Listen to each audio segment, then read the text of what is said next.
Okay, so welcome back, ladies and gentlemen. Welcome back to International Week and International Summer University 2018. Today's truly an exceptional day as we will be having our honorable speakers to speak in front of us. First coming up is a lecturer from Faculty of Economics and Business, Universitas Gadjah Mada, Dr. Rimawan Pradiptyo, S.A. M.Sc. Dr. Rimawan Pradiptyo earned his Bachelor of Economics here in FEB UGM. He furthered his study with his master's and doctoral degree from the University of York in the UK. Currently a lecturer in the faculty, he also holds various positions in various institutions such as the Commissioner for PT Asuransi Jasa Indonesia or JASINDO, head of the Business Transparency Committee from the Ministry of State-Owned Enterprises, and the Commissioner for PT Taman Wisata Candi Borobudur, Prambanan, and Ratu Boko. Today, he will be delivering a lecture entitled Eradicating Organized Crime, the Forgotten Aspect of the Asian Economic Community. So without further ado, ladies and gentlemen, let's give a round of applause for Dr. Rimawan Pradiptyo.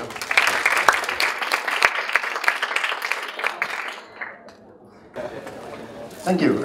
Good morning, ladies and gentlemen.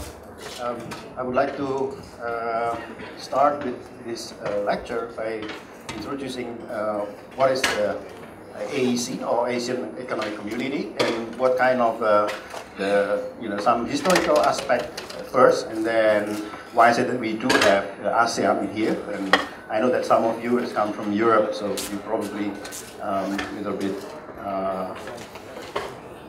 foreign with the ASEAN, for instance, and then we will see the complexity of the ASEAN itself and various kind of program and also initiation that already have. But then we will discuss further on the gap that what the ASEAN has at the moment. Of course, let's start with this, and there are so many things that we are going to discuss today, especially in various issues on crime, or especially in organized crime. And we will see what's going on, what is the relationship between ASEAN and also the organized crime. So if we see this, now this is the ASEAN. We call it as ASEAN 10 sometimes, because originally it's only 5 countries. During the Cold War era, that we have what they call ASEAN. But then after the Cold War ended, then the ASEAN expanded to be 10 countries. So these are the ASEAN with the various, with the 10 members of the countries. And then we also have the population is about 635 million people, which is huge. It's a substantial market, obviously. And also we do have demographical bonuses in which most of the, actually the population is quite young in this area. And also the average rate of growth is quite substantially high. So there's about 5 to 6% per year. Of course, this is much higher than in Europe, for instance, which is usually about 2 or 3%. But then here we have ASEAN, so this is what I call ASEAN 10, which is 5.1%. And then we have the ASEAN 5, which is the original countries, Malaysia, Indonesia, Thailand, the Philippines, and also Singapore. And then we have the last one, this is the rest of the ASEAN. It's about 6.2%, which is very high economic growth. So why do we have this? So in the early age, in 1967, we formed what I call the ASEAN, but it takes 10 years for them to have the first high-level meeting. So why is it that we need 10 years of having the first high-level meeting? It's the first summit. It's simple, because actually, in the old days, all of 5 countries, they are fighting each other. So this is the area that's actually fighting each other. That is no different with in Europe as well, where the British always fighting for 100 years against the French, and even within in Britain themselves, they're fighting each other. Okay. So this is quite normal, but it takes 10 years for them to have a summit. So what did they do during the first 10 years? So in order to have what I call the ice-breaking session. They do from time to time playing golf together, moving from one country to the next between the, among the leaders. So this is the way to gain trust at that time. And of course, in 1967, if we remember what's going on in here, it's actually is quite tense. The situation, the political situation is quite tense at that time. In Indonesia, we had a rebellion from the Communist Party, and then also the war in Vietnam and Cambodia. That's the background of that. So the Cold War era, obviously, is one of the driving force of the unification of the ASEAN. But then after 1966, then the cooperation is getting better and better. And we start from the economy in the first place, more in the economy and politics, but not in the defense. Yeah. So this is the situation what we have, and then start in 1985, the Brunei Darussalam joined the ASEAN, and then followed by Vietnam, Cambodia, and etc. after the Cold War. Now, if you can see this, the motto is actually very interesting to see. One vision, one identity, and one community. However, in the ASEAN Charter, they also acknowledge what I call the ASEAN way. So what does it mean, the ASEAN way? Well, you can do whatever you like in ASEAN, but please don't mess about with our sovereignty. That's what they said. So basically, if we trying to use the analogical system in which people get married, yes, but then do we need to share our account? And then the answer, no. So this is the analogy of the ASEAN way. So the ASEAN way is the way in which each country is actually, they don't want to be ruled 100% by the ASEAN system. So they want to keep their own, sovereignty intact. Now this is totally different from in Europe, for instance. Yeah. And we will see later on what is the difference between ASEAN and EU. And let's start from the very detailed aspect, which is related to the data. So this is, it seems quite strange. To me, it's also strange as well to see the ASEAN way. So many things that it should be done is actually cannot be done in ASEAN because of the ASEAN way. So that will hinder the building of the community itself in ASEAN. So this is the situation. If we take a look at the unification, the process of the evolution of the economic community, is usually it starts from the PTA and then free trade area, etc., until complete economic integration. Now, what's going on in ASEAN is that actually we jump from FTA to common market. We skip the custom union. Okay? Politically, it's very appealing. But then, what about economically? Or other aspect of the integration itself? Now, sometimes something that's politically very appealing, they don't take into consideration the economic and also the security problem. So we have at the moment with the common market system in which all of the goods and services can be mobilized freely among ASEAN countries and also the labor as well. However, there are something that they don't take into consideration is that, what about the security? What about the defense? What about the organized crime? What about the, do all countries in ASEAN, for instance, has single identity number? The answer is no. In Indonesia, we have 100, we are about 264 million people. Sorry. And we have, just want to show now. Yeah. All Indonesian has this. Yeah? The identity card. But this is not based on single identity number. Mine has.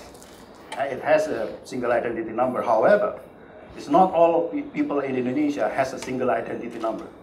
Of 264 million, only 172 million has a clear and clean single identity number.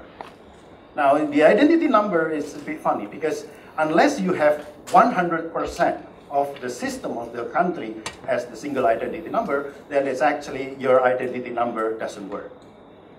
That's why if you live in Indonesia, something like this, what you can use, it's just, this one is very useful for checking in a hotel or in airport, or borrow a DVD or anything. But apart from that, no. If people trying to check where I live and etc., it's useless.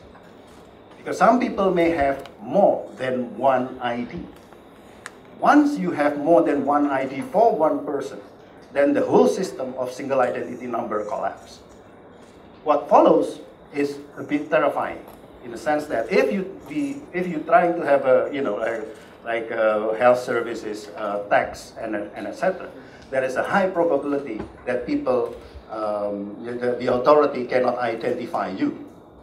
So this is the some problem that we have in some countries, like in Cambodia, they also don't have the single identity number. So how to to govern something like this in ASEAN is quite complex. If you see back again to this map, for instance. Now, in my opinion, the way I've seen ASEAN, it's just like Indonesia. It's just like, governing Indonesia. If you live in Indonesia, you need to think in a more complex way. Why? Because we have 300 different ethnics, with 600 different languages, with 17,000 islands, with different religion, different culture. So the way you make an approach is more complex in this case. Now, if we extend it to ASEAN, it will be the same. Because we have, on one side, we have Malaysia and Singapore, which is very, particularly Singapore, which is very developed. But then the rest of ASEAN is not as developed as yet. And then in terms of the security, in terms of the institution system, single identity number, the database and everything, it is, the variation is quite huge. So the way to tackle this kind of problem, of course, will need to have more effort. There you go. So this is the comparison between EU and ASEAN. I mean, in particular, we see something that is very, the bottom line of the building up the community is that you have to unify how to recording the data. Now, we don't have this kind of system. It is in EU. Prior to the, before you can join the EU, then you have to synchronize the way you record your statistics. That's why then you have like what they call Eurostat. So in order to be part of the EU, then you have to harmonize your statistical system into the Eurostat. If you in fail of doing so, then of course you cannot be entitled to be part of the EU. So this is the condition. However, in ASEAN Stat, it's different. ASEAN Stat has been developed probably 10 years after the unification of the ASEAN.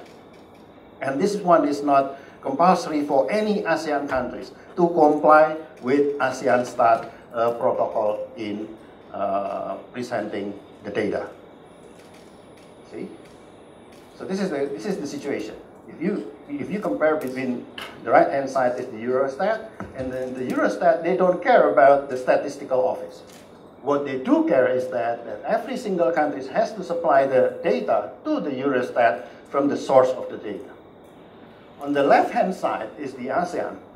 What ASEAN concern is more on the source of the statistical office. So they link with the statistical office, but they ignore about the source of data. So this is the problematic. In a country like Indonesia, everything is tackled by its statistical office. But in other countries, it may not be the case, because some case, they rely on the source of the data. So if we ask the data to the statistical office A, from country A, for instance, and then they can easily say, oh, I'm sorry, it is beyond our jurisdiction, because we don't hold that data. The data belongs to this institution X, and institution X, we don't have any link whatsoever. There's nothing they can do. They cannot absorb the data. The ASEAN state cannot take the data from those countries. Okay. Now, if you imagine if you don't have this kind of level of data, and you're trying to to unify, to integrate the economy of 10 countries, then you will start to have a big problem. The problem is that you don't know anything about yourself. So Sun Tzu said, Sun Tzu, the master of warfare, said, know your enemies and know yourself, and you never been defeated in 100 battles. But in this case, we don't know ourselves and we don't know our enemy. So 100% we will be defeated in every single battle. So this is the situation that we have. Many people, especially from the political science, they put so much hope for the ASEAN. But we, the economists, sometimes see it in a different way. Because there are so many, conditions that should be fulfilled. However, fortunately, we haven't fulfilled as yet. Why? Back again, because the ASEAN has the ASEAN way. The ASEAN way means that each country, they don't want to, they have the opportunity for not to comply to the ASEAN policy. So this is the problem that we have. In one way, the trust sometimes is still thin because of in the old days, we had a conflict in this region, but at the same time, we want to move forward to be a bigger areas with the bigger economic integration. But then yet, this is the conflict between the institution within the ASEAN itself. So please feel free to raise the issue, question if you want. We can discuss directly. So this is the problem that we have. This is the complexity of the data, is the heterogeneity of the quality, heterogeneity, the role of the statistical office, standard of statistics, and also the low compliance to the ASEAN stat.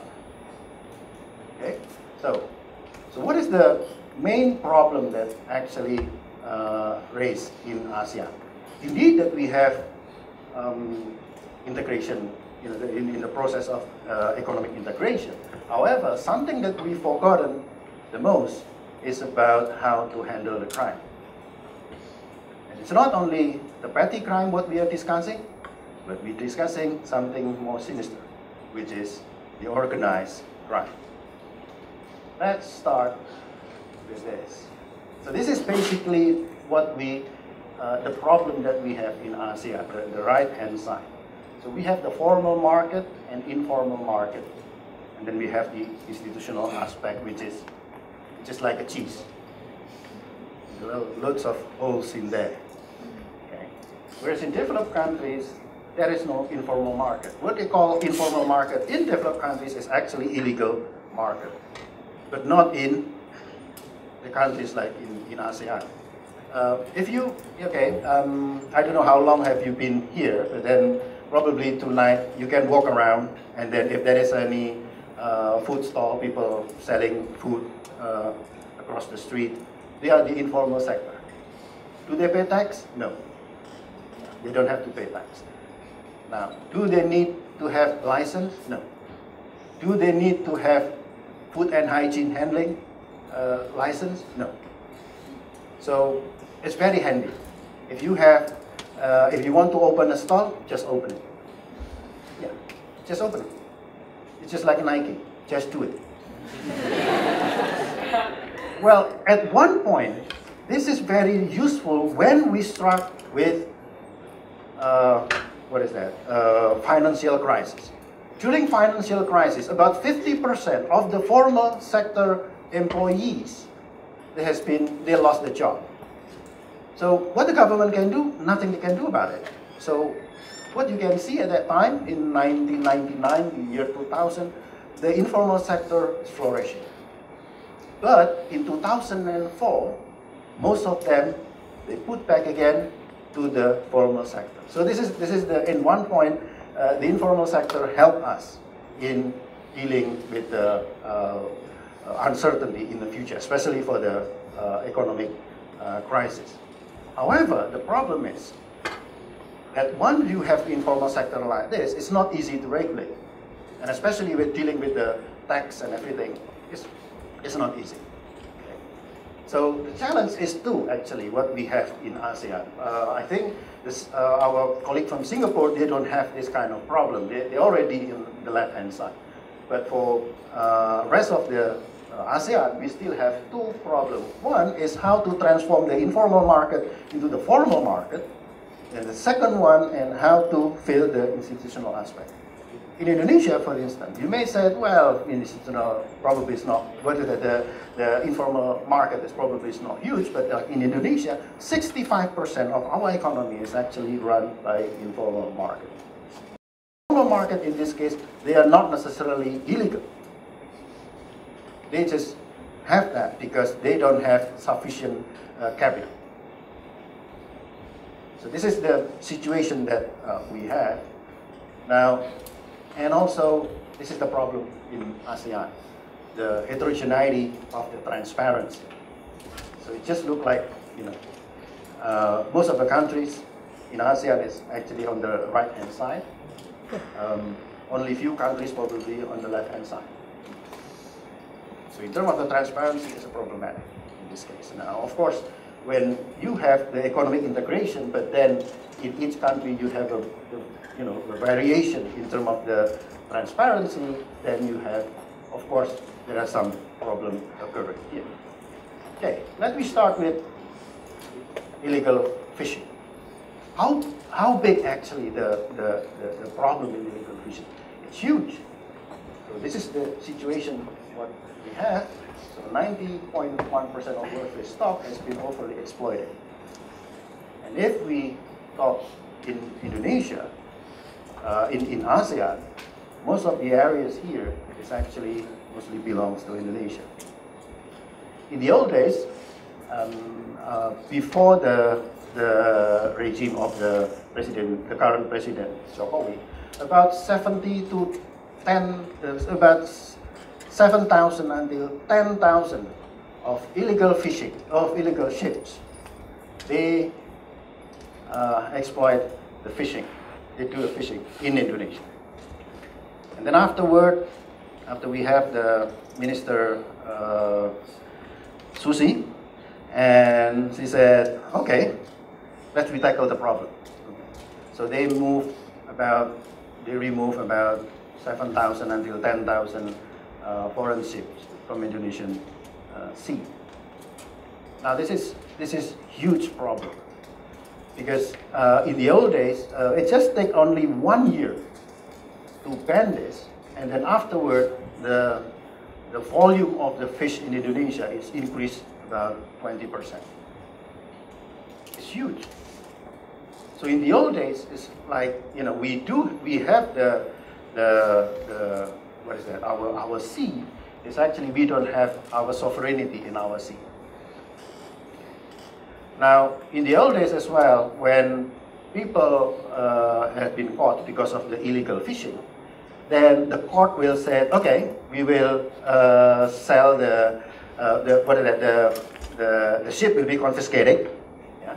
And then afterward will be auction.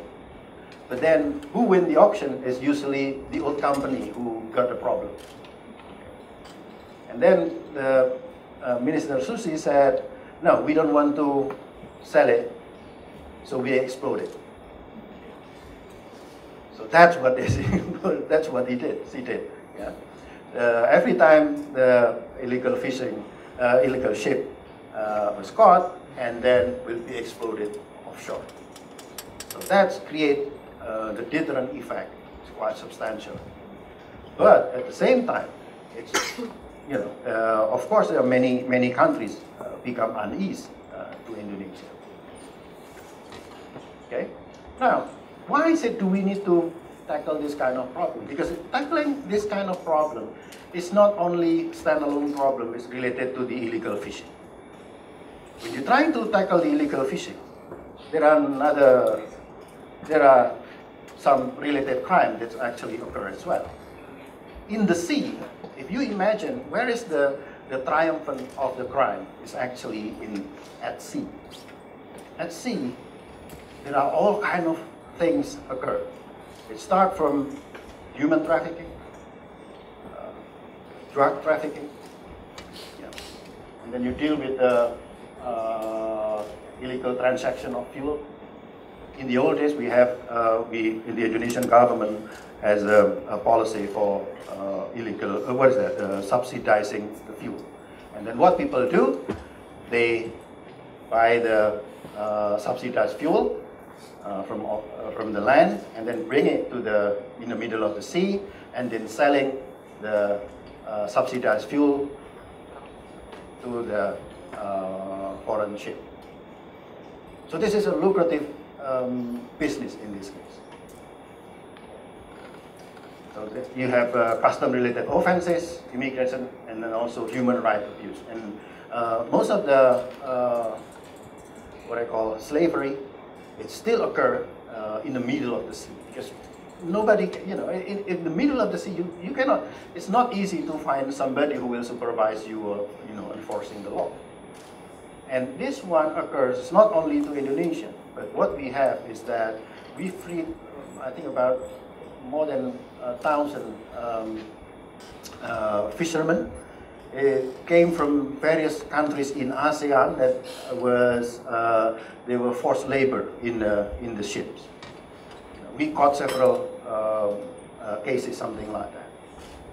So it is paramount actually to have the cooperation among the ASEAN countries to tackle this kind of problem. However, up until now, this kind of initiative hasn't been discussed as yet in ASEAN.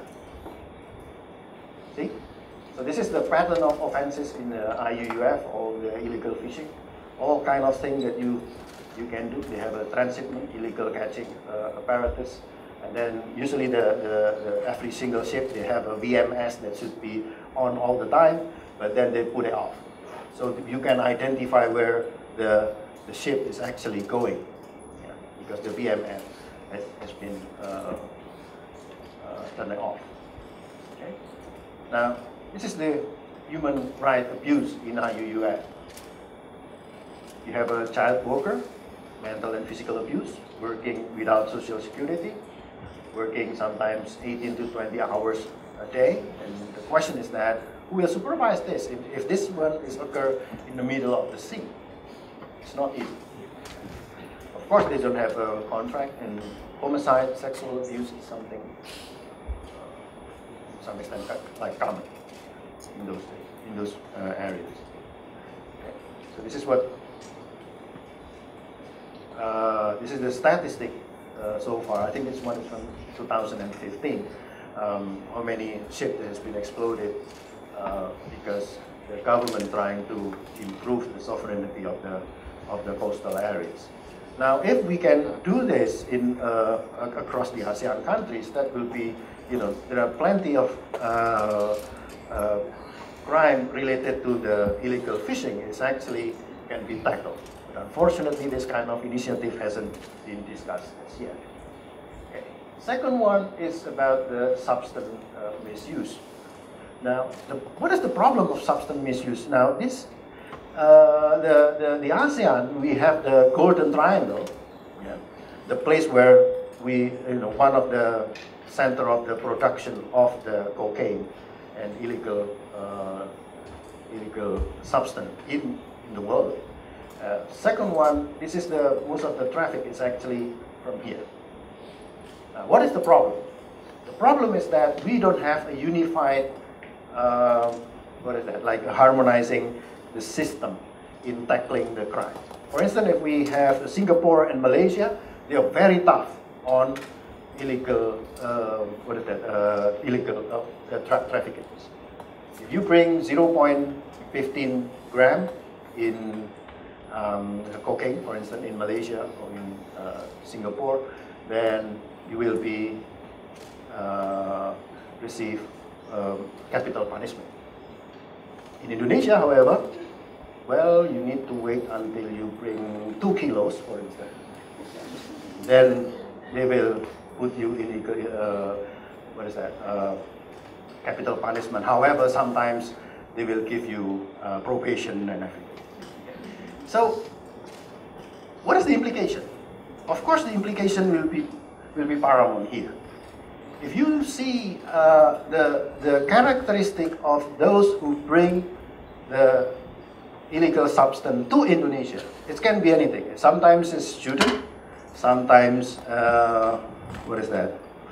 the housewife, yeah, all kind of things. But then, if we see the characteristic of those who smuggling drugs to Malaysia and Singapore, usually they are professional. Why? Because in order to bring some substance misuse, something like this, to Malaysia and Singapore, whereby the detection rate and the severity of punishment is very high, then they need to have a much higher compensation. So the price is different. Whereas to bring it to Indonesia or Philippines, probably you don't need the professional in doing so. And in the area of crime, some people may have a specialization. They can say, sir, I have this kind of drug, would you willing to bring it to Indonesia? And then probably somebody said, no, it's not my price. Why? Because I'm specializing in the tougher countries. So you cannot compensate me. My price is not that low. So this is the situation when we have in crime. Yeah? Now, another problem is that this is not easy. The substance misuse is not easy to tackle. Supposedly that you have in one area, the slum area, somebody has to be a drug trafficker. The question is that for the police and the law enforcement is that, do we need to tackle this guy or catch this guy now or later? It doesn't matter how long will you catch the guy. Then once you catch the guy, then another guy will replace it. So this is the unfinished business. Indeed, that's one thing. The second one, the way they work is actually more advanced than even the terrorist organization. They work in cell, in which in every single cell, sometimes they don't even know each other. They just know that you have to meet with this guy. Who is this guy? I don't know. And from one cell to the other cell, they don't have any information either. So if you're trying to ask the guy, who's your supervisor and things like that, it may not be as easy as in other crime. Now, this kind of system is actually being adopted by the terrorist organization. So the terrorist organization mostly now, they're trying to see what is the business process. They're trying to copy the business process of the drug traffickers. So this is another problem that we have. Okay, and we have the social impact of drugs class A in the UK, for instance. There are so many problems that they have, so many causes, and you can see start from the families, other individual, wider community, industry, and even the public sector. Now, I don't want to. We will discuss a little bit further later on in a question and answer. So I just want to speed up this, and then we can discuss afterward. Okay. Now, the third problem that we have is the corruption. The corruption is quite paramount in Southeast Asia, apart from Singapore.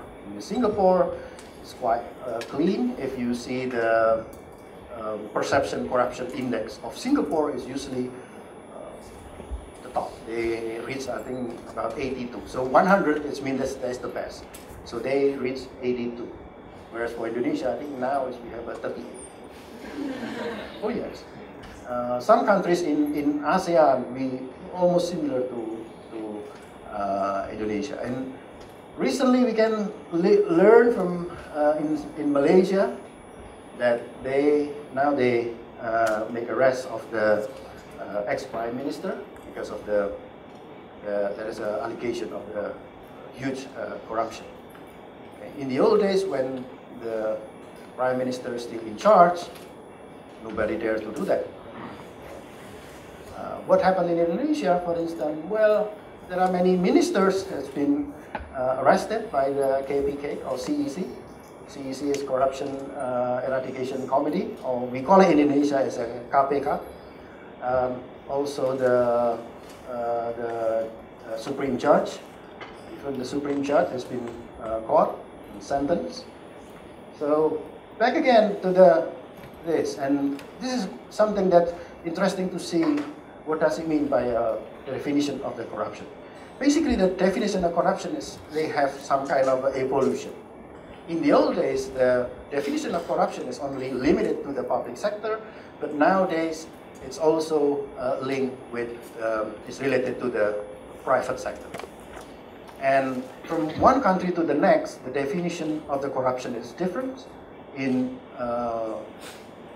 North Korea, for instance, if you bring The Economist, the magazine of The Economist, it is sufficient for you to be charged with corruption. But then we have also the Transparency International, and every single country usually they have the definition of the corruption. Okay. Now, what is the relationship between corruption and money laundering? It's very close, actually. It's not only the corruption, but also any type of crime which related to the financial crime that will related also to the money laundering. So by definition, basically, money laundering can be anything in the sense that by the time you made a profit or you made money from doing illegal activities, no matter how you allocate the money, that will be considered as money laundering. Even when you keep the money at house, that's also money laundering, by definition of the money laundering itself. Now, if you can see this, I'm just trying to create some kind of a model, the simple model here, to those who has a background probably in the game theory or decision theory, it will be easier to see this. So basically, we have we split into two areas, which is pre-court decision and court decision. Yeah. In the pre-court decision, for instance, in the stage 1, somebody do corruption, and then it has been caught by police, and then it be processed, but then the police themselves, or even the prosecutor, they involved in the corruption. And then when you move them to the prosecutor and judge, even the judge and the prosecutor, they also involved in the corruption.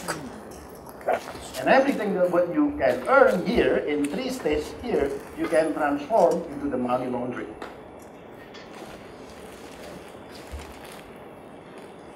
Now, this is the problem that we have in ASEAN. It's not only in Indonesia, but also in different countries, in different countries, other countries in ASEAN, except in Singapore. Singapore is quite big. But then there is a dark side in Singapore as well, in the sense that if you do any corruption in other countries, apart from Singapore, that's fine.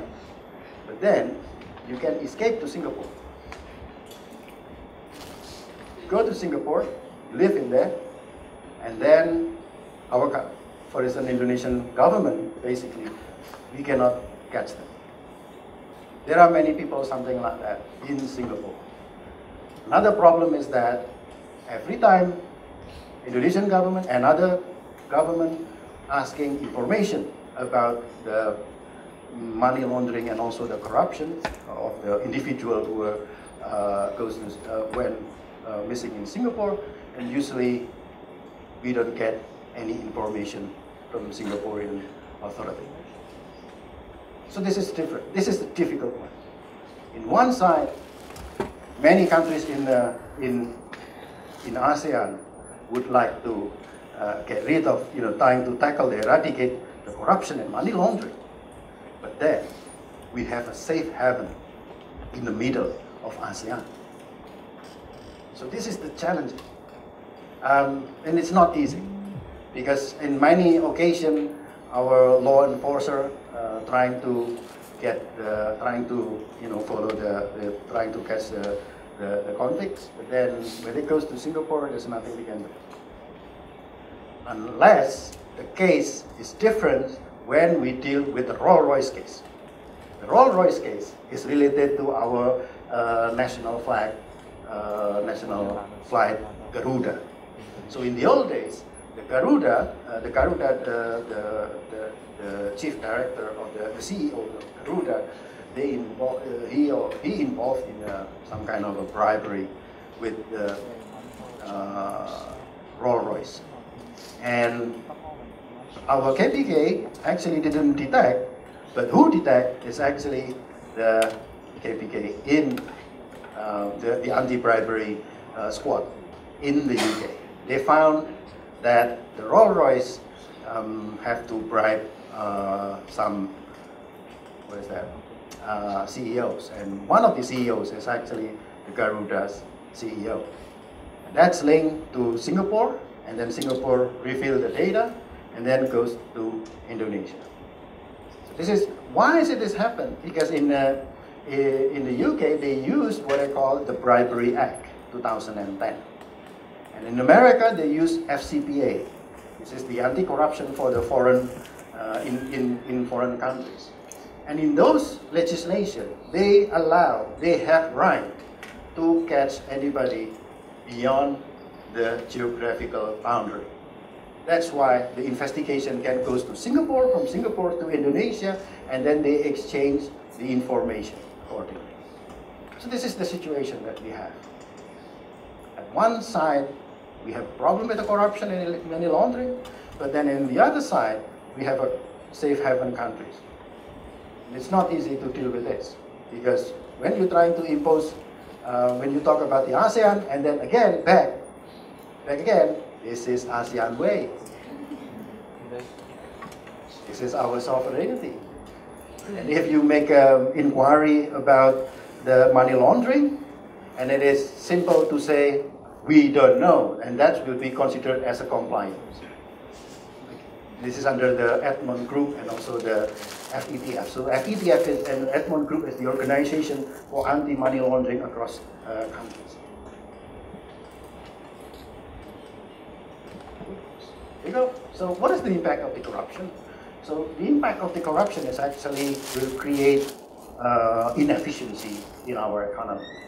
So supposedly here, if you have a public money, then the public money will, supposedly that we have a subsidy will be given to the household, and then instead of you give it to household and then the money, you take the money for your own benefit, then of course you will have the economic multiplier tend to decrease because of that, and also it may increase the disparity of income.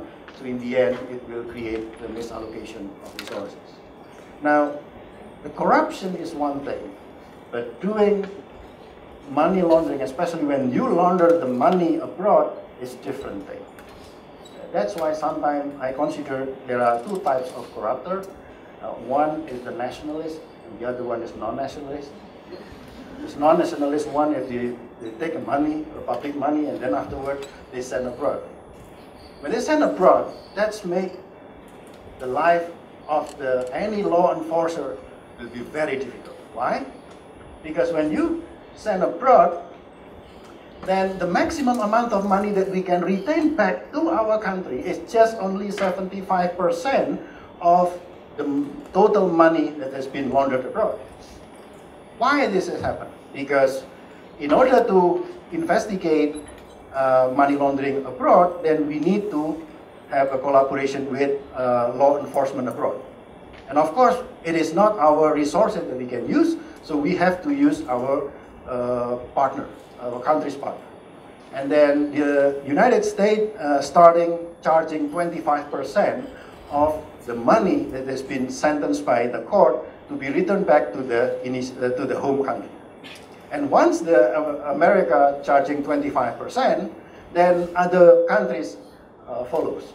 So this is the situation. So at least the maximum that you can get returned back is just 75%. And on top of that, there are so many costs that you have to bear. For instance, we are in Indonesia, we follow the continental law. It's like in Europe, we use a penal law. So if we have a case in England, for instance, of course our lawyer cannot work in there. Why? Because in England, they use common law.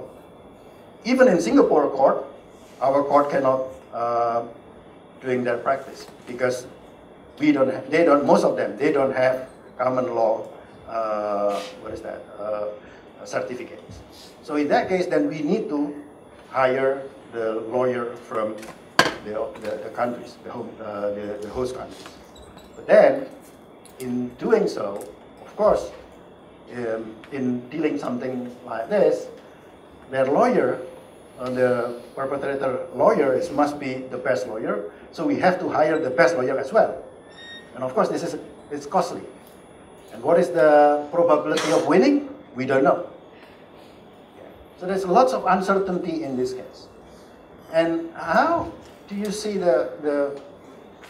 how big actually the magnitude of the money laundering? It's huge. If you talk about transferring 1 million, that is peanut. That is peanut. In money laundering business, it's a peanut. There was a case in which somebody in Jakarta, they sent money to Hong Kong and then split to 35 accounts in 35 different countries in the world, and each account he put $35,000. The question is not okay. 35 account times 35,000 is about 1 million, but then this is not the case. But the problem is, the question is that how much the accumulation of the money in each account. And if you're trying to claim this 35 account, then you have to coordinate, you have to work together with 35 authority in the world. How complex is it? It's very complex. And this is based on real data. Terrifying? Yes. But this is the problem that we have at the moment. Now this is the source of corruption. I don't want to, and this one, theoretically, there's always be a debate between whether the corruption is, you have a grease the wheel hypothesis or sand the wheel hypothesis. So the grease the wheel hypothesis saying like this. It's actually because of the corruption, the economy working more efficiently, therefore the corruption creating some kind of a benefits. But this hypothesis is usually, the analysis has been done in very specific areas, and mostly the analysis is using the partial equilibrium. They don't use the general equilibrium. On the other hand, they have a sand the wheel hypothesis. It means that because of the corruption, it's create inefficiency in the economy. Okay. Now, the interesting thing is that there are two research here that's been conducted in Indonesia, and it shows that actually grease the wheel hypothesis doesn't occur in Indonesia. Why? Because based on their research, they do a survey to the businessmen, and it's turned out those who are willing to, or they experience, spending time more, the businessmen spending time more with the bureaucrats, is actually their permit needs longer time to be issued. So the more that you mingle with the bureaucrats, then they will use you, they will exploit you. So this is the interesting result from the what is happening in Indonesia and related to the debate between the impact of the corruption. So if we use this, the corruption perception index for 195 countries, I think for 13 years, and we're trying to link with governance, and the CPI is as follows. So if the CPI is higher, so it's between in the old days is 0 to 10, and then now it's 0 to 100. The higher the CPI, it means you have a better governance country. So you can see there is a link between the governance and the CPI in this case. And also this is related to the economics performance. The higher the CPI, the higher the real GDP, and also the higher the CPI, the lower the unemployment rate. So this is very interesting to see this. And also the corruption and the democracy. So the corruption and democracy, its link is like inverted U. And the first level, the first stage of the democracy, it will increase the tendency of people to do corruption. But further down, it's actually the more that you engage with the democracy, then it will reduce the corruption. Now, what is it? If we talk about our stage at the moment, I think we're passing the peak. We already goes down because more and more we have in Indonesia. We call OTT. OTT is OTT. This is the it stands for Operasi Tangkap Tangan. So this is the operation for direct catchment of the individual. So usually, when people has been caught by the KPK, they have the evidence in there, which is money. So they bring money, and KPK sometimes catching people during you name it. Sometimes it's in the airport, sometimes it's in the inside of the lift. Some people bring a suitcase full of money in the lift, and they change something like that. Sometimes in their house, all kind of things that they have. And recently, it's been caught is the head of the prison office in Sukamiskin. So Sukamiskin is the name of the prison. It's usually solely allocated for the corruptor. But in Sukamiskin, if you're a corruptor, okay, and you live in Sukamiskin, you can live decently. You can order Starbucks if you wish, KFC, you name it. But everything is with price.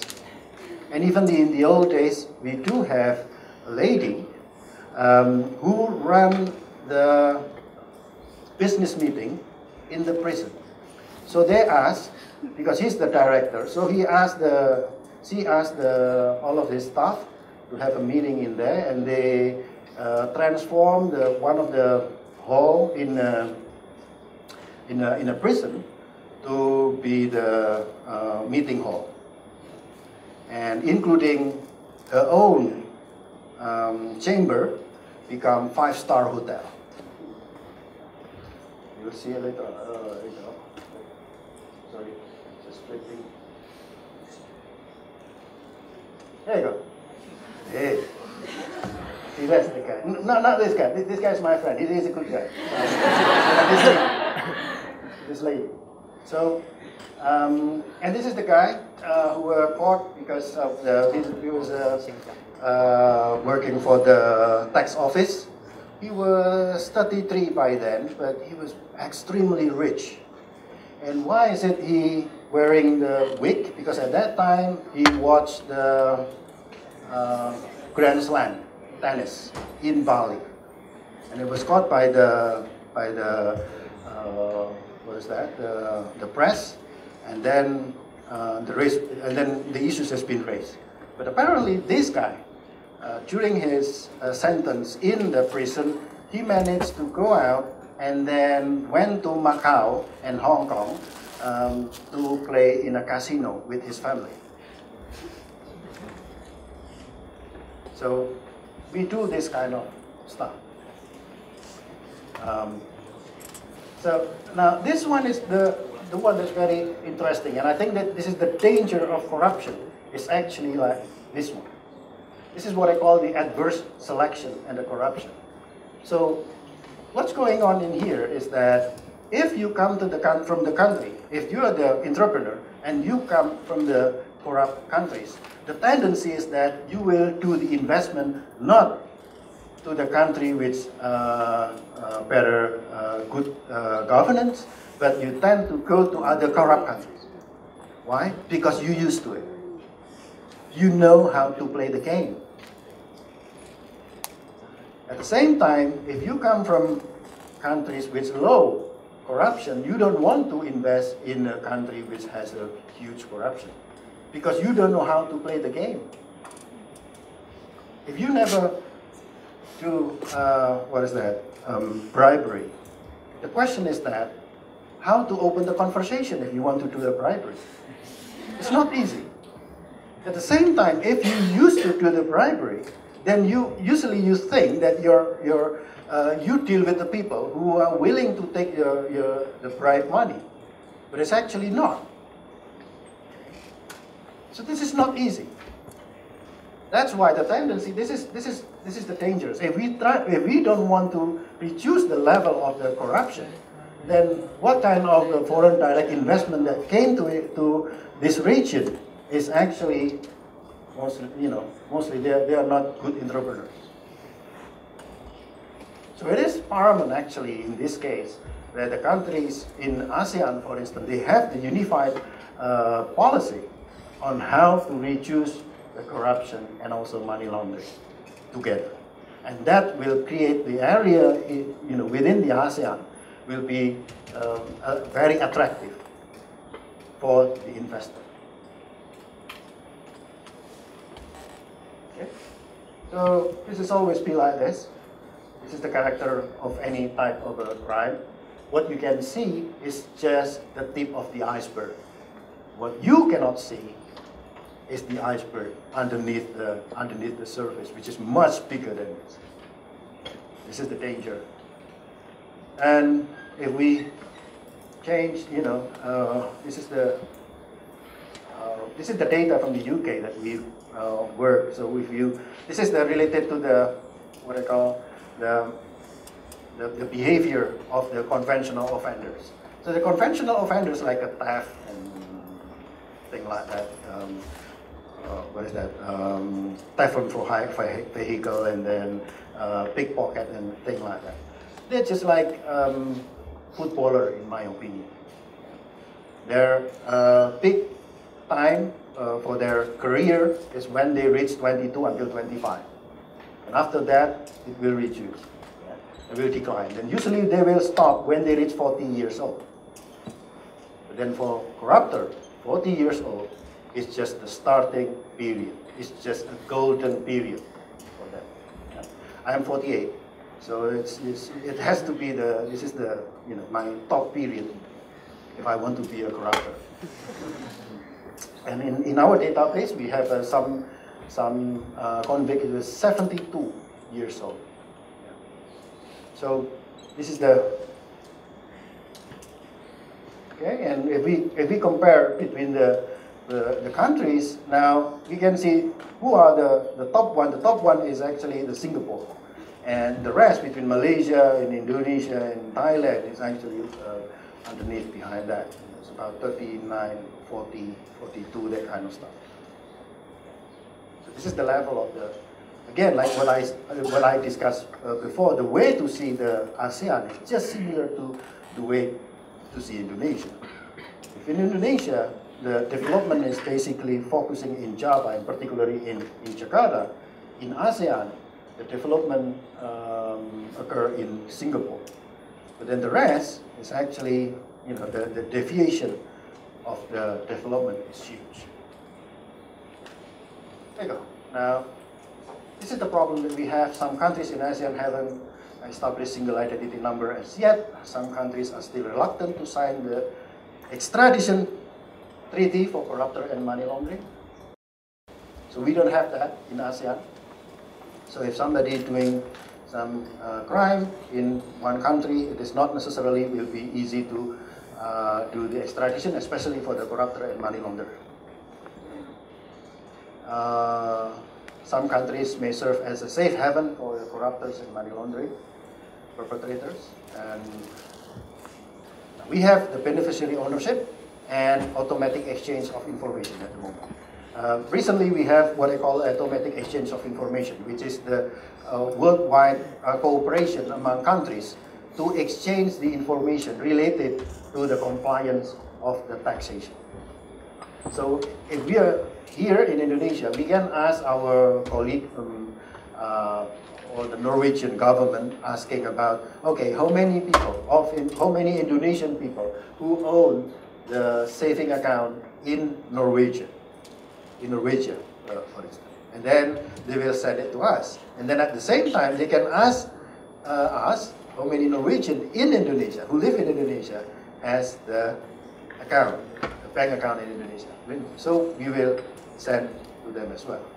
Now, it's just in 2017 when the president signing what they call the Perpu. So the Perpu 1, this is the legislation to get to undermine the act, the act that we have. Because in the old days, our tax office cannot get access to the bank account. Why? Because of the several legislation that we have. And then the government decided to get rid of them. So now the tax office can get access to the individual bank account. So that's changed a lot, this one, in terms of the automatic exchange of information. And secondly, we have what I call the beneficiary ownership. Now, beneficiary ownership registration is actually the recommendation from FATF. So the FATF is the organization to tackle the money laundering in the world. So they have the recommendation that every single country of the FATF has to implement the recording of the beneficiary or the ultimate beneficiary ownership of every single companies in their country. So for instance, in the old days, only the banking sector in Indonesia that allow them to have the ultimate beneficiary ownership. So who are the ultimate beneficiary ownership? So anybody who can they can influence the decision of the company will be considered as the ultimate beneficiary ownership. The person, he or she, may not necessarily list it as the owner or the CEO or board of directors. But as long as they can change, they can influence the decision of the company, then it will be considered as the ultimate beneficiary ownership. Now this one, at the moment, it is compulsory for every single company to record or to report to the government who are actually the ultimate beneficiary ownership. Now this is a good news. Automatic exchange of information and beneficiary ownership is a good news. One step ahead, because the problem that we have sometimes is that when that bribery occur or anything like that, or when you have the company burning the forest, for instance, most likely who will be sentenced is just the people who work with the company. But it's never ever we put on trial the people who own or the beneficiary owner. So provided that they have the influence to deal with the, to change the policy of the company, then they actually will be responsible in dealing with this kind of atrocities. Okay, so I think this is the situation what we have. We discuss about the ASEAN and ASEAN economic community, and also the crime and what is going on in Asia. These are some information that I can share with you. So next, so feel free to, if you have you want to raise a question, so feel free to do so. Oops.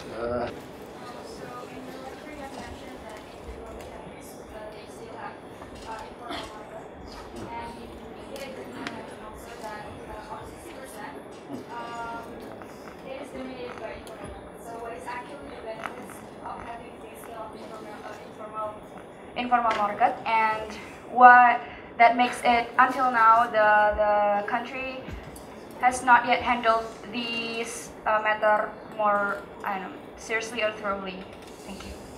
Yeah, one of the benefits of having the informal sector is that if you, basically like this, if you have the informal market, the government doesn't need to do anything. They just don't do anything with the informal market. because they just work on their own, they have their own system and everything. And if you ask, if your government has some kind of initiative to channel the loan, for instance, the loan will never goes to informal sector. They always goes to the formal sector. So this is the problem. So in one case, that we are benefited from the informal sector, but how much actually the government role in dealing with the formal sector is quite minimal. So what you need to do is how to transform the informal sector to be the formal sector. And this is not easy. Why? It is not because of their scale, the scale is too small, but sometimes there is some kind of a moral hazard as well in here. If I have, if you go to any mall in Indonesia, let's go to to the mall because we have several malls in here. If you can see there are several stalls, for instance, just only 1 meter against 1 meter, then in that case, do they pay tax? Sometimes not. Because the government said they are too small. But in reality, sometimes people have 11 until 20 stalls in different malls. And they still keep saying that, oh, we don't have any money, our scale is too small, so we don't have to pay tax. So this is the problem. And one day I was with the people from the tax office, and I asked, why don't you go to the mall? Because you can see directly in there, you can identify that certain stalls, they actually have several galleries across the city. Well, and then the answer is quite funny. They said, well, we don't dare to do that one, sir. And I said, why? Well, there are many gangsters in there. It's true. It's true. Because when you deal with that, and then the gangsters is there. So who pay the tax actually? They pay the tax to who? To the gangsters. So again, this is what we need is the government intervention, the role of the government to tackle this kind of problem. So that's why in ASEAN, for instance, probably only in Singapore that the tax ratio is about 20%. But the rest, like Indonesia, is just only 11%. So only 11% of the population in Indonesia that actually pay tax. This is for the income tax. It's much lower than the average in the world, which is about 16%. My name is Fabian Irsyad from Management 2017.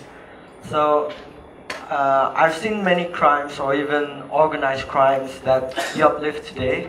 However, I see that the root of having those problems is actually because ASEAN didn't work hand in hand of these problems, or because of the ASEAN ways that you said. Then I conclude that it seems that today's material emphasizes on sharing information and unifying every country to countering these crimes together.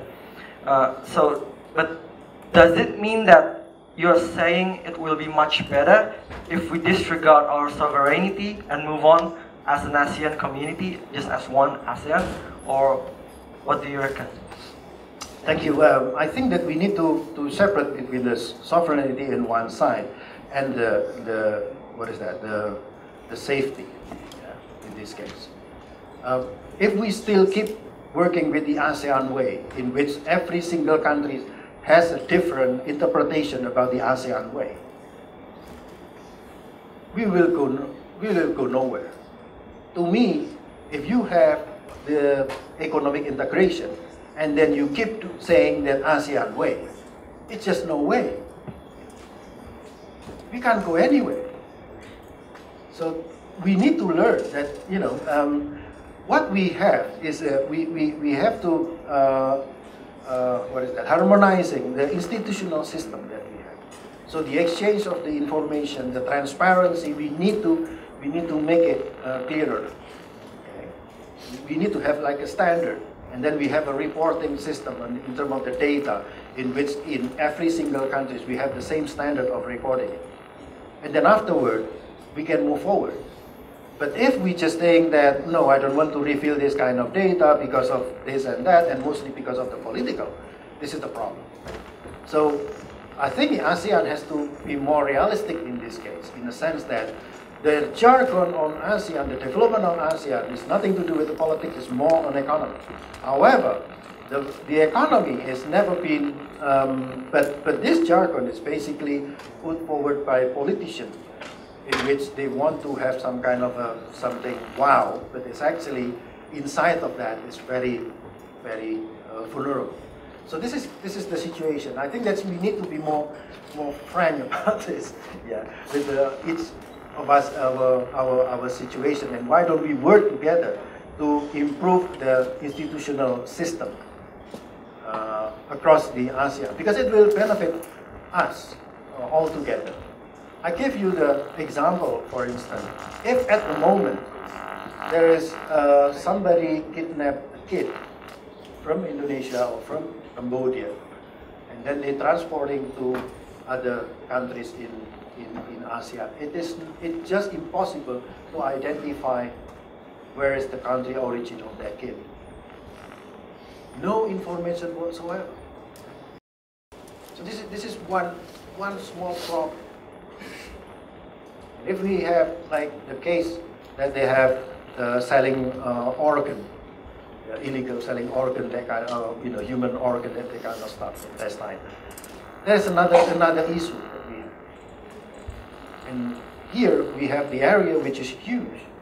So you have to identify. You need to make sure that every single country has a minimum irreducible, similar system in terms of the institutional aspect. And then afterward, you can determine later on. But the institutional aspect is paramount in this case.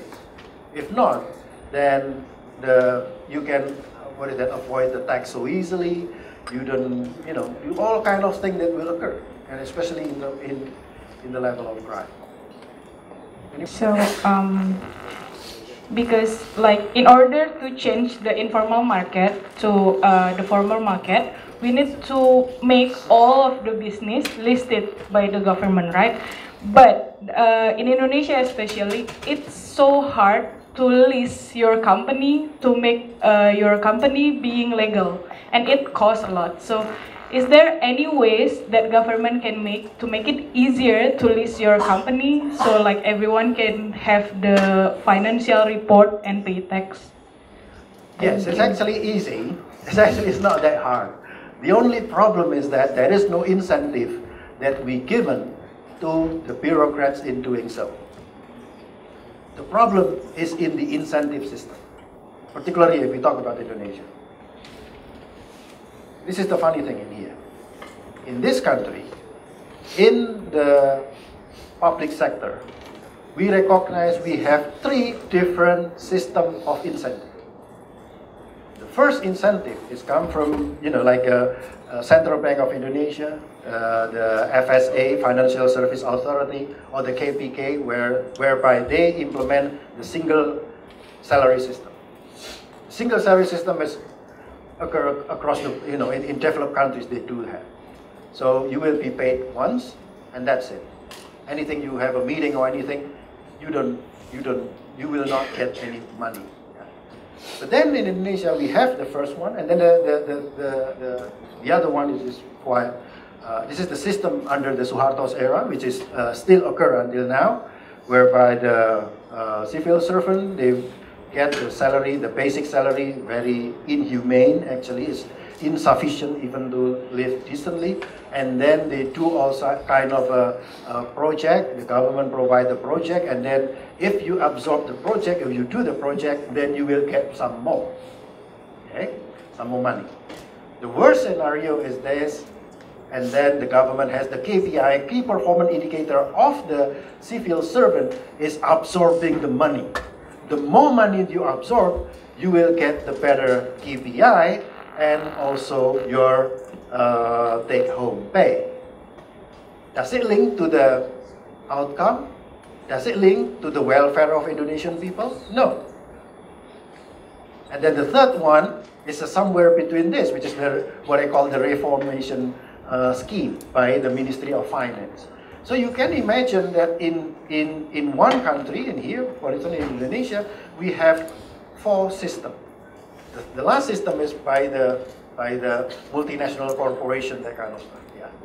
So in other countries, if we talk about in the developed countries, it doesn't matter whether you are in a private sector or in a public sector, you have a unified system of the salary, which is the single salary system.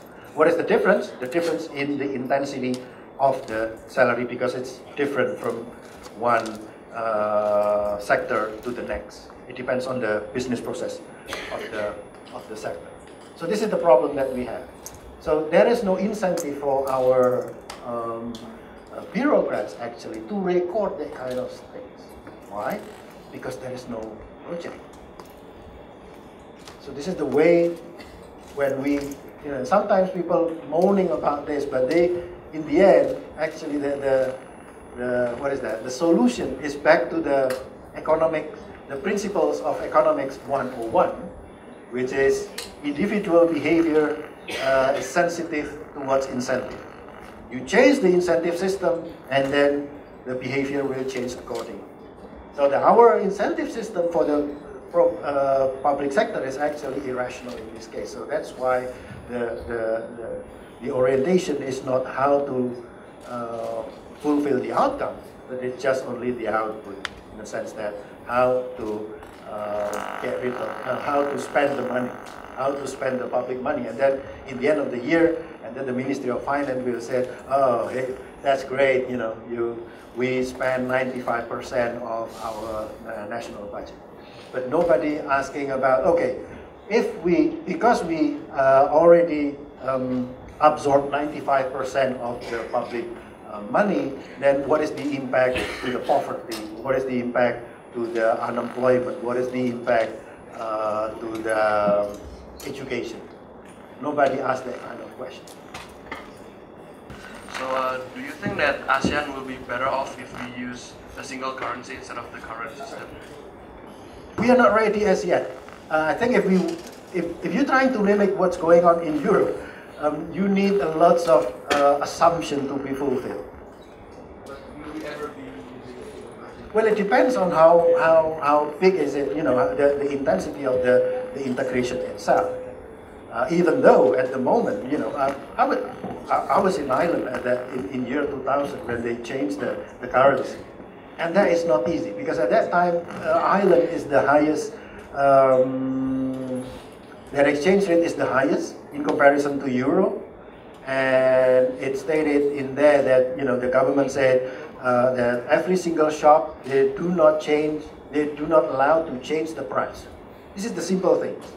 But then, 3 months before that, they start increasing the price. This is one thing. Then the question is that, who will supervise this? Okay, who will supervise this?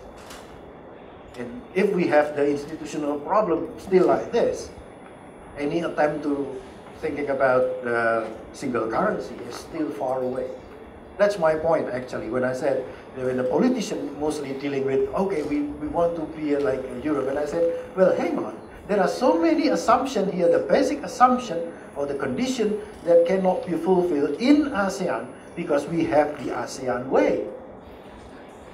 So I think we have to be more realistic than that.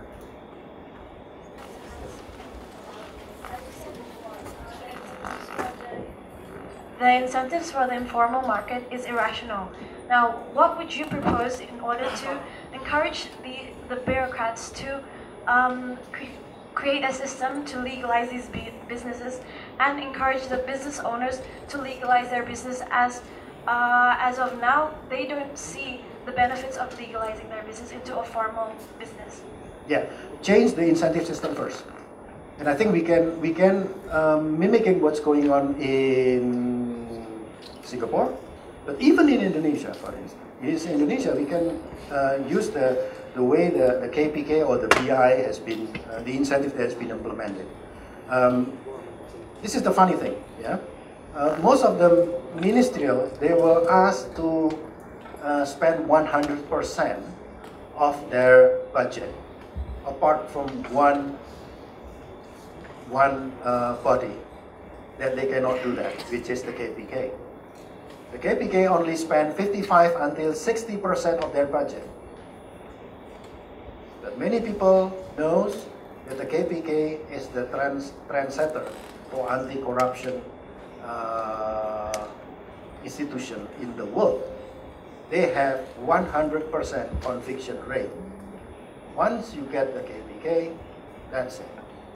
And is it because of their, why is it that they are powerful? It's so simple, because they do the research beforehand. They have the research and development, so they know exactly about all of the system or business process, and then afterward they do the investigation. Because they don't have right to cancel the process. So once the case has been tackled, the case cannot be stopped. Okay? So the question is that either they lose or they win in the court. But up until now, they always win. Why? Because they do thoroughly, because they work with the research and development. If you compare between the evidence that has been put by the police and prosecutor to the court, it's probably 30, 40 pages. But for the KPK, usually about 1,000, sometimes 12,000 pages long for the evidence. So I would like to clarify that you propose that the incentive should mimic the systems in Singapore. Yeah, or in KPK, for instance. Okay. Yeah, because they have a single salary system, right? Oh, yeah. So people, when you do the single salary system, you don't have to think about how many programs you need to absorb the money. Okay. You don't need to think about how to absorb this kind of project. You just think project as a project, not project as the impact of the project to the welfare of the people. So you propose that that Indonesia must change the whole infrastructure of how they budget their finances in every single ministry. Yes. Okay. Yes, they have to do that, because otherwise it doesn't work. You look at the Singaporean. Yeah?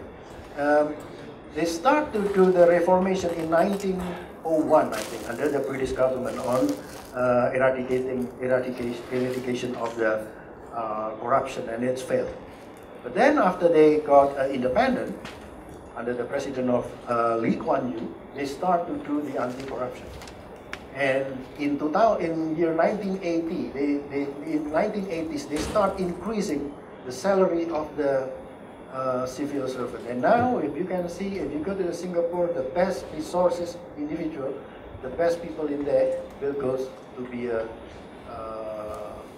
civil servant, because they are very competitive. So that's changed the way it works. Yeah. Thank you. Okay, please. Yeah. Thank you for the opportunity. My name is Kulaya Gempurtirani, and I'm from Accounting Department. I want to ask something about the corruption. When I hear about the corruption, then I usually think about the public money and also the government. But how about the corruption that happen in private sectors? Yeah. I mean, what kind of action that the government have already been taken to tackle the corruption in private sector? Now we don't have any legislation on the corruption in private sector as yet. Although we signed the UNCAC, United Nations Convention Against Corruption, in 2003, and we also acknowledge the implementation of UNCAC under the Act of number 7, 2006 under Indonesian jurisdiction. However, up until now, the private sector corruption hasn't been put in our legislation. So imagine something like this. Now, what is the implication here? The implication is very long, and this is related. Usually, it's related to the general election.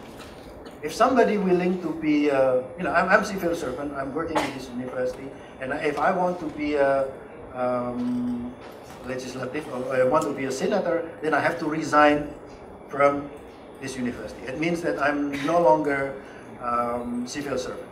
And then I play what I call the money politics. I pay everybody money, yeah, and then asking, would you vote for me, please? And then in here, I invited Novel Baswedan. So Novel Baswedan is one of the toughest, is the toughest law enforcer that the KPK has. And even last year, somebody put the hydrogel to his face until he got a problem with his eyes. But what Novel Baswedan can do, if I try to bribe, as a private sector, and then I try to bribe many people who also bribe, he cannot do anything. He cannot do anything. Why? Because there is no jurisdiction, there is no law that's stating something like that. Now, how big is actually the private sector corruption? Private sector corruption is the most difficult corruption that we tackle in the world. The case of Enron, the case of so many things, is actually involved what I call the private corruption, including the money politics. So where the money politics has been arranged, has been tackling, the legislation for money politics has been handled in Indonesia. That is not in the Anti-Corruption Act, but that's in the General Election Act. Problem is that who made the act is by the politicians. And they made in such a way that make their life easier, in the sense that the law enforcer has to put the case only 5 effective days after they found the money politics. 5 days is just insufficient. It's just impossible for any, even if we hire the Johnny English or James Bond or anything, yeah, they cannot put somebody in a court just for 5 days. So the legislation has been created in such a way it will benefit the political parties. You know. So people may be caught, but they cannot be summoned to the court because they only have 5 days, basically. So this is the tricky way in dealing with this kind of stuff. And how we deal with this, and we should revise the anti-corruption law. That's the only way to incorporate. I think at the moment we only implement 58% of the United Nations Convention Against Corruption recommendation into our legislation. Only 58%. The rest we haven't put in such a way. So we don't have the measures for that. My name is Hafiz. I'm from the accounting department. So I actually have 2 questions. The first one is about the single salary proposition that you mentioned.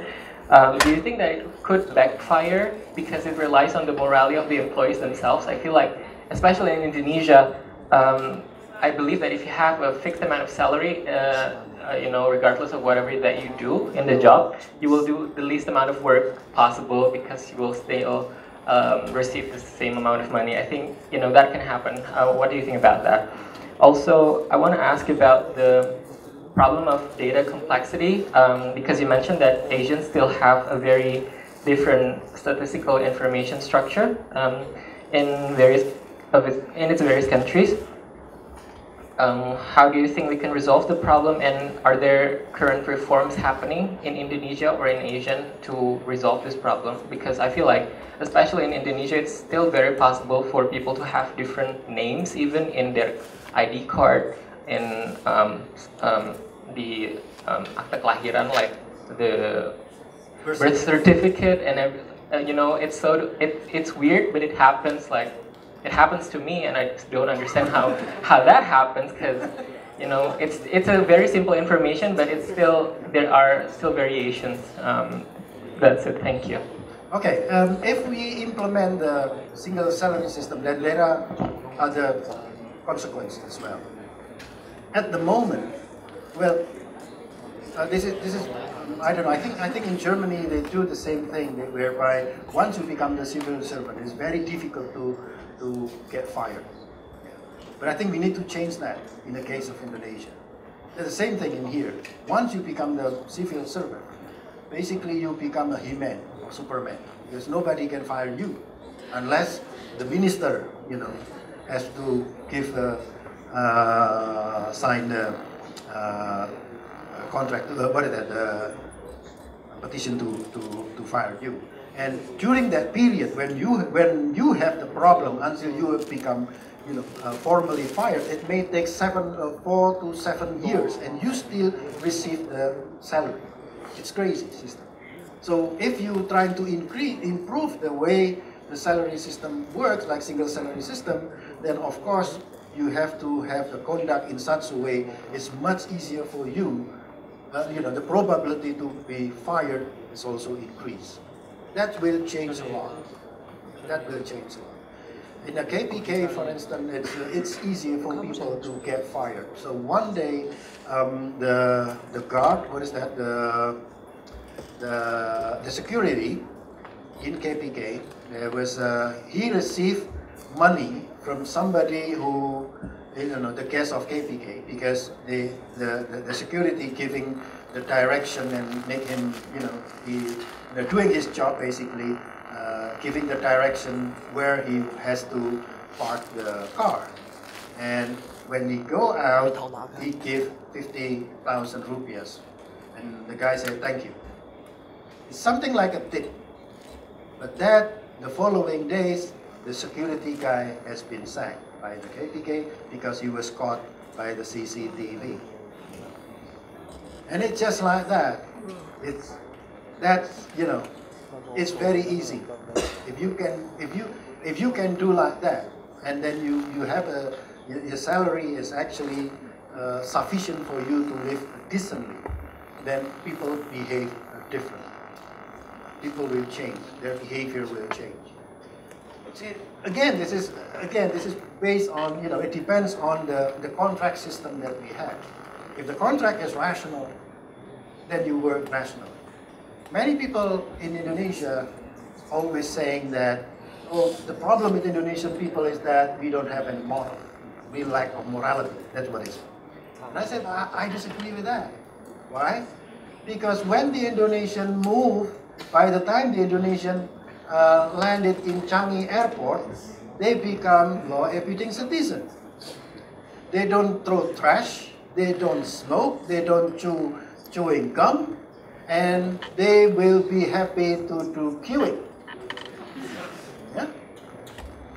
But then on the other hand, if you, I don't know, or the colleague who come from Europe, have you been to Bali? Yeah? Have you been to Bali? Okay, good. Now in Bali, it's amazing. In Bali, there are many people, especially tourists, who don't wear helmet while they're riding motorcycles. And I believe in their country they wear that.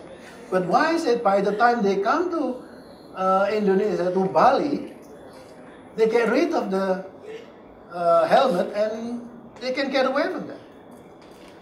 One day, I had 12 students from Norway who would like to learn about corruption. I'm the corruption guy. The problem is in this faculty is usually, he's the expert of corruption. And then I give a lecture, and then afterward, the guy asking a question like this: hey, so start from the beginning from this lecture. You're always talking about institutional, rule of law, or the system. You need to improve the system. Why don't you talk something else? Yeah, for instance, why don't you talk about religion and that kind of stuff? Okay, and then I asked him, hey, hang on, I think we met before in a parking space. And I cannot drive, so I just riding motorcycle, and he also riding motorcycle. And I said, okay, what would happen when you are in Norway, and then you're driving a car or riding motorcycle, and 200 meters before the traffic light, you see the light switch from green to amber. Oh, I'm slowing down. Okay, thank you. That's great. And then what would happen if the same case occur, but in the cross junction in Birota campus? Yeah. And then the guy said, oh, we adapted. What does it mean? He means he has to speed up. Now, this is the problem in Indonesia, yeah? I have to tell you. If you have what is that? From red to amber, yeah? You're not slowing, but you have to push. You have to speed up. Why? Because other people behind you will swearing at you if you're trying to slowing down. And then the guy said, we adapted. That's exactly. So why is it that people who are law-abiding citizens in their country, by the time you arrive in Indonesia, you do something that you can't imagine even in your country. But the same thing occurs for any Indonesian here. They don't want to, they came late, they don't want to queue and everything. By the time they live in Europe, they live in, not only in Europe, even in, you arrive in Changi Airport, you become law-abiding citizen because of the system. If you change the system, people change accordingly. Even in London, for instance, I know that some residential, for students, they give quote unquote special place for Indonesia. They always ask, hey, do you have another Indonesian to live here? If you have, ask him to register. And then every day he has to come, so his rating will increase. Why is it you like Indonesia? Well, it's simple. Indonesian students usually, one, they don't drunk. So they don't need to vomit and everything. They are very quiet. They smile all the time. And they are very disciplined in paying the rent. So that's it. That's why we love Indonesia. And especially if you have a worker, it's much nicer. Why? Indonesian worker usually lots of smile, never want to have conflict or complaint, and willing to accept lower wage. And it's usually, oh, this is your salary. Oh yes, thank you.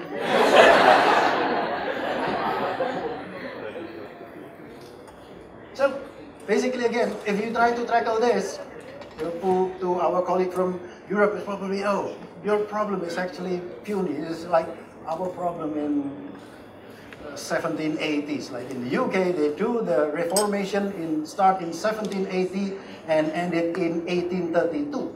They need 52 years of doing the Reformation until they have what they call the Great Reform Bill.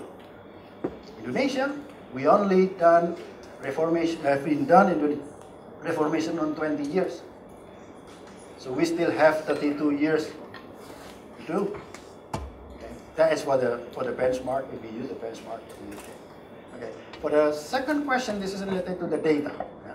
Now, this is the problem. No countries in this case, I don't see any countries who put serious effort in improving the data.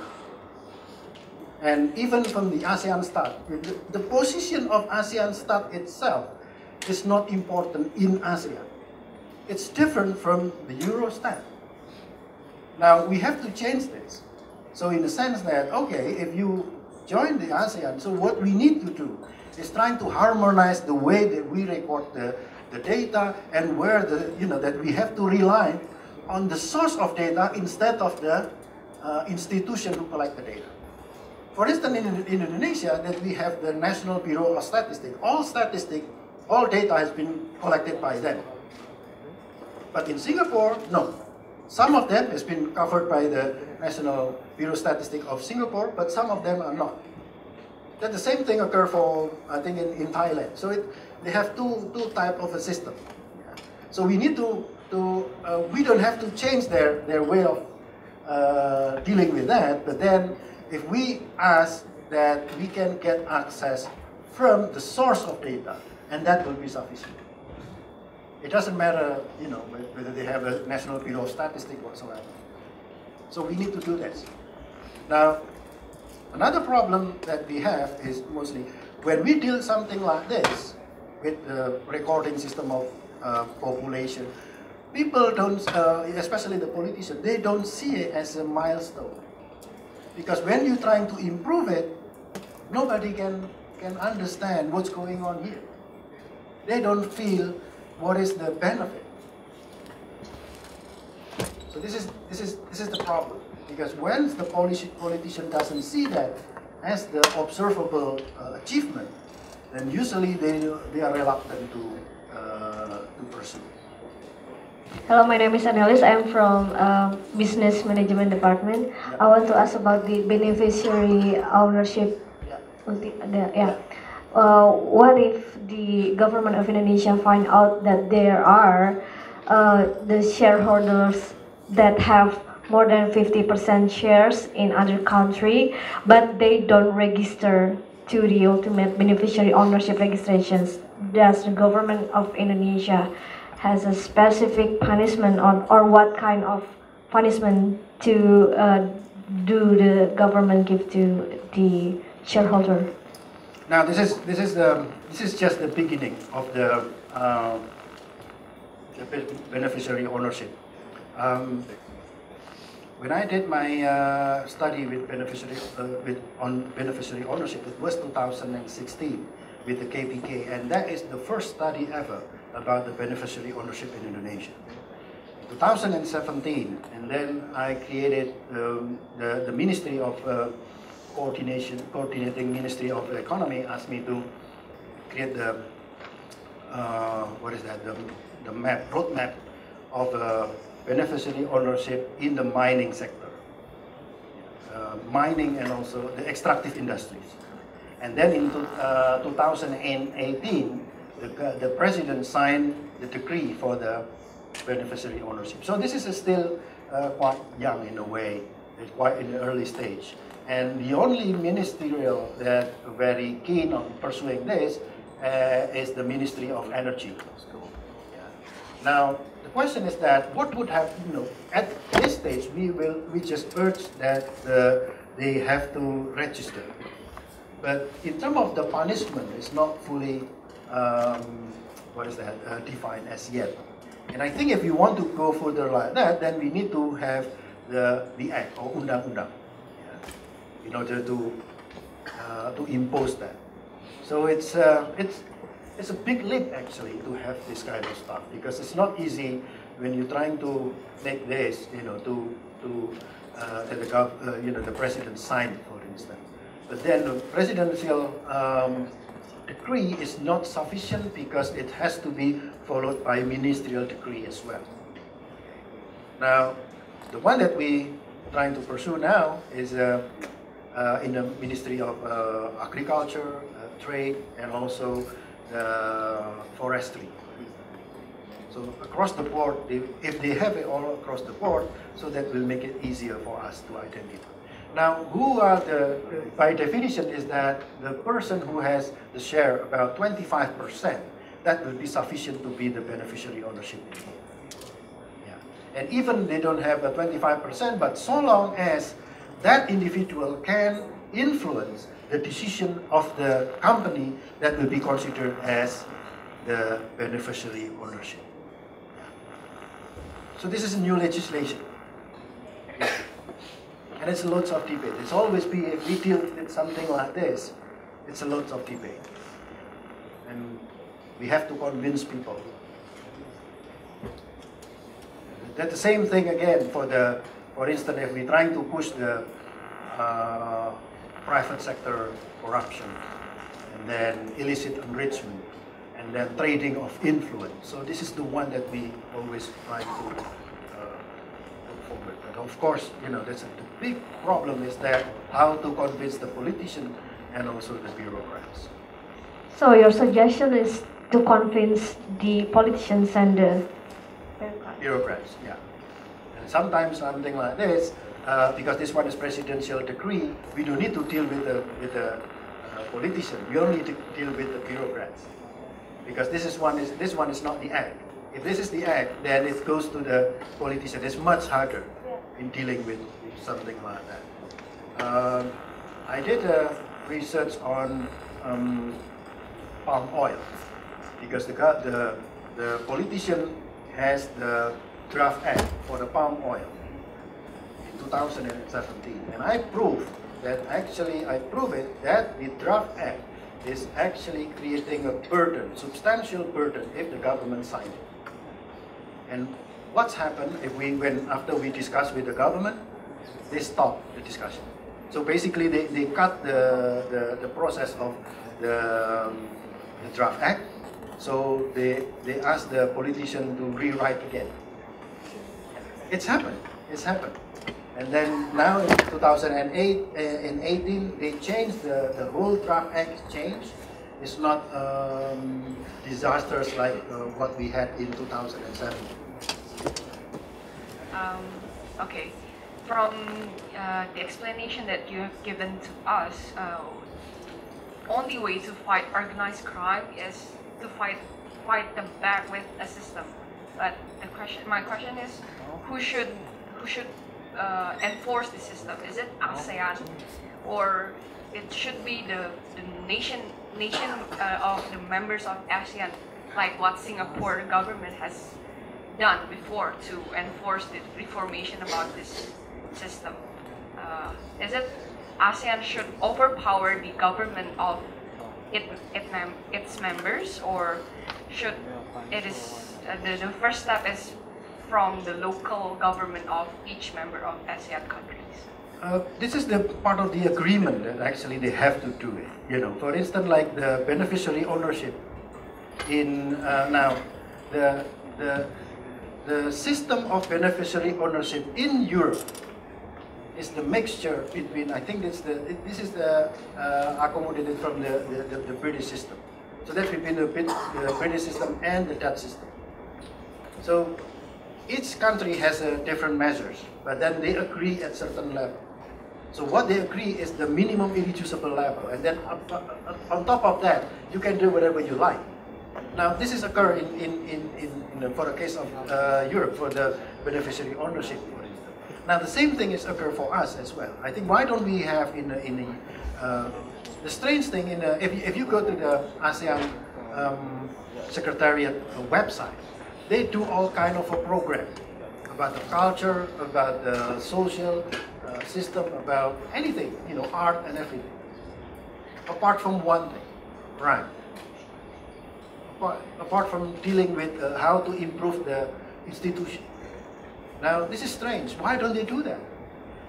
If they agree on improving the institutional system, that will fill the, you know, what I show you, like the cheeses, triangle. If you fill that one, that will be make our life easier actually to tackle most of the problem in ASEAN. So after that, well, where do we need to go? It's up to us, but at least, you know, create the foundation, which is solid foundation, in order to do whatever we want to do. But still, again, you know, if we have the commitment in ASEAN, and then it will, of course, that each country has to do their own governance. That's fine. But at least we have the, you know, the same vision.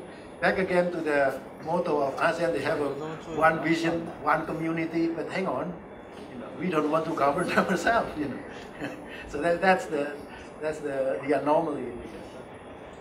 Thank you for the opportunity, sir. My name is Azelia Al-Shafira from the Department of Management, MPUGM.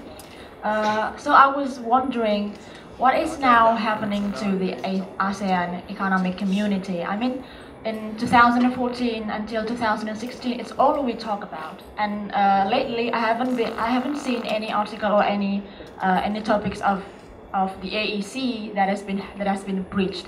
What happens to the law and the system that allows all Asian community to work in the nation members of ASEAN, not as expatriates but as the ASEAN community itself? What happens to the law itself? Does the ASEAN way somehow hinders the implementation of the AEC? And if so, how can we overcome the issue? Yes, thank you. Yeah, this is sorry. This is the all along what we discussed actually. That kind of complexity in to be the, you know, that we can move from one area to the next to work in other part of ASEAN. it's still problematic in the way how it works, and what about the tax, for instance, you know. That's one small thing. Still, this is something that they have to work together. Of course, now it's easier for us to, at least for traveling, from within the ASEAN countries, you don't have to get a visa like in the old days. But to get the permit is a different thing, isn't it? To get the work permit for working is a different thing. Now this is the again another problem that we need to tackle, and also some of the problem that we have is because we use a different jurisdiction in terms of the law. If you, like, for instance, if here for us we use the continental law system. Singapore using the common law system. So the lawyer from Singapore, they cannot work in Indonesia because they have to get the certification first. The same thing occurs for our lawyer who work in Singapore. Now, in some countries, sometimes they have the mixture between those two. Now, this is a small thing that we need to acknowledge. The second one is about if you have a profession to be an accountant, engineer. The accountant probably, because the accountant, they have to get the certification of as an accounting. The engineer is more loose. Economist is probably much easier because we don't have any certification whatsoever. Yeah. So we can work whatever we like, provided that we have a long list of publications. You know, every countries in the world will open to us, every university. But apart from that, there are certain certifications that we need to fulfill. Now, in itself, we need to discuss. We need to have a discussion on where people can work and what kind of qualification that we have to obtain. But still, there are many agendas that we need to do.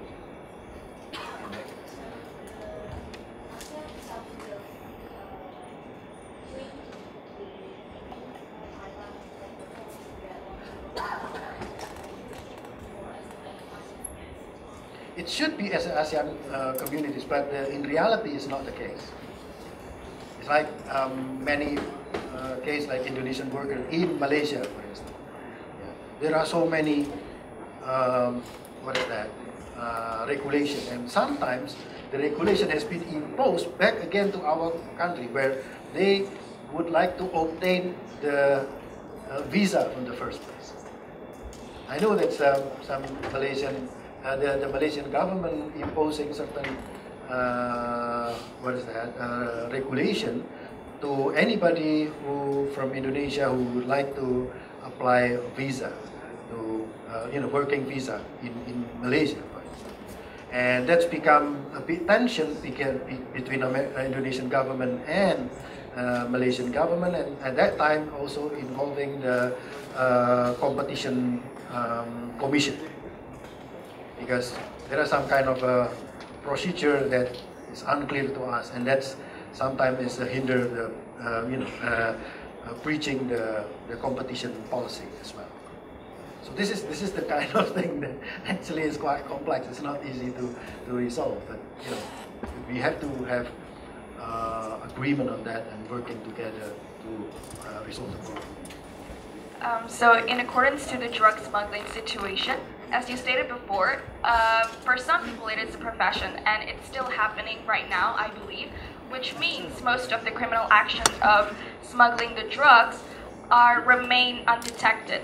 Do you think there is actually a collusion between the country they tried to smuggle the drugs to, and the smugglers themselves or the institutions?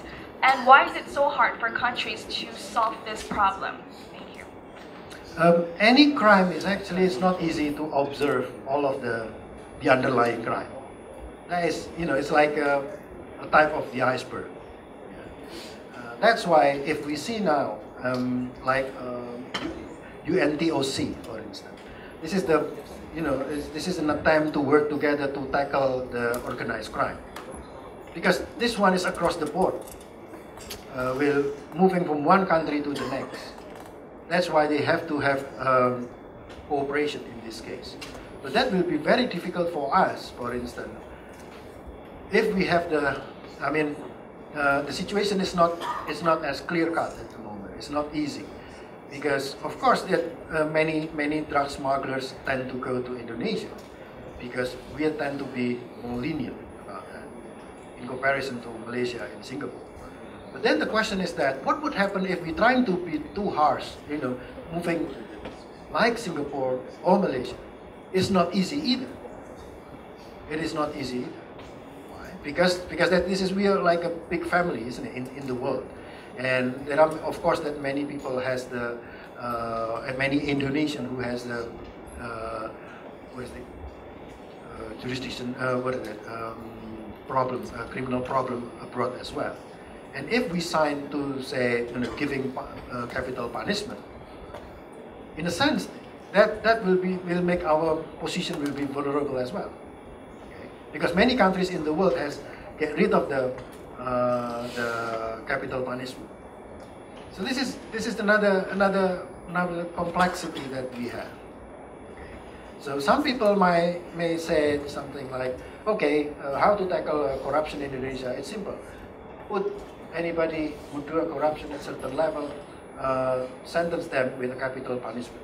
But the question is that, do the capital punishment get rid of the corruption? It's actually not. It's not necessary. The problem with capital punishment is that if you face somebody who are willing to sacrifice his life for his family, we cannot get rid of the corruption in this case. Because if like somebody like, there are certain dictator, for instance. They say, okay, I don't have any problem with you. You kill me, but so long as my kids and my grandkids is still prosperous. Sometimes they do have that. So this is not how to tackle this. It's never been easy. In how to tackle a crime, don't expect to eliminate all of the crime, because it's just impossible. If you try to do so, then the cost will be much higher than the benefit. Okay. So we have to get a certain level of the optimum level of trying to tackle the crime. So the crime cannot be get rid of in any country. Even in developed countries, they also have corruption. But of course, the level of corruption is not as big as ours. So, what is the structural corruption? In some countries, the corruption is become structural because the legislation or the system that they created in such a way providing or they support people to do a corruption. It's probably new terminology, but this is actually what's going on. So if you can see, this is the link between the trust in the government and the corruption. Then usually the trend is the higher the corruption, the less the trust in the government. The higher the corruption, the trust in the government decrease, but not in Indonesia. The corruption is very high, but the trust in the government also high. And this is the advancement of the corruption technique we have in Indonesia, probably one of the best in the world. This corruption by member of public, police corruption, and then we have what we call the maklar kasus. Now, maklar kasus is case broker. I don't know whether you have it in Europe, but here we have what they call the case broker. So the case broker, who's the case broker? The case broker is actually somebody outside of the system. He or she may not necessarily bureaucrats or politicians, but he has a good connection. And he or she, you can pay he or she in order to link with the judge, prosecutor, even the police, in order to reduce the sentence. Sometimes can free you. It depends on how much you are willing to pay. Yeah? So this is the case broker, we call it maklar kasus. And also we have corruption in prison, as we discussed before, and even we have the we call it Choki Napi. Choki Napi here is like you will be the replacement of the offenders to stay in prison. Okay. So in the day you work as a 9 to 5, that's fine. You work 9 to 5, but then after 6 o'clock you go inside of the prison, and then you replace the offenders, so the offenders can go home, and you sleep in there. You sleep in the prison, and then you will earn some amount of money. So this is what I call the choking up, the offenders choking, so just changing. But then the question is that, how do you know that? You know, how can it happen? So people in the prison, do the prison doesn't know that? Oh, they do. They do know. They do know. Yeah? So that's why the system is like that. Okay, this is the one guy we had before.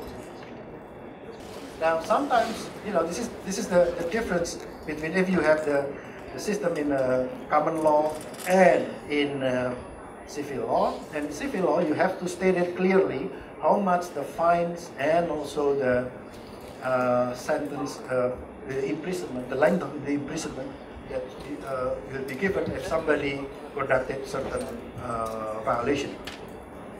Now this is the problem, because if you have a different fines throughout different legislation, then this one will create some kind of a market, basically.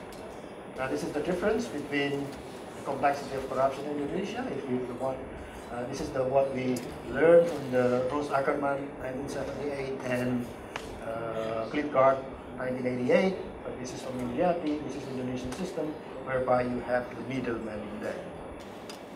This is the database that we developed. So we developed the database for the corruption database. It consists of about 3,500 offenders. So we collected from the court sentences, because all of the Supreme Court sentences should be put in the website. This is after the Suharto's era, we have this kind of system. So what we need to do is to download the report and then put it in creating the database for that. This is what's going on. We have 3,109 defendants, 2,321 cases. Even we created from here is the map of the corruption. This is the characteristic. So you can see that's the island of Indonesia, the areas in Indonesia. So mostly the corruption occur in the area whereby the development is very successful. And this is the cost of the corruption itself. So the explicit cost of corruption is 203.9 trillion. But then the financial punishment is just only 21.27 trillion. So what about the rest? The rest should be subsidized by all Indonesian people. So even corruptor in Indonesia has been subsidized by people, because they do not need to pay all of the damage that they have created. Now, that one is just only the explicit cost of the corruption. If you want to estimate the economic impact, then at least you multiply by 2.5 times. That is the social cost of crime, or the social cost of the corruption. Next. There you go. Next. See, you can see this. This is from the financial punishment. Yeah, next. There you go. This is what is interesting. So if you can see, this is between petty, small, medium, large, and huge, or grand corruption. And the rest here is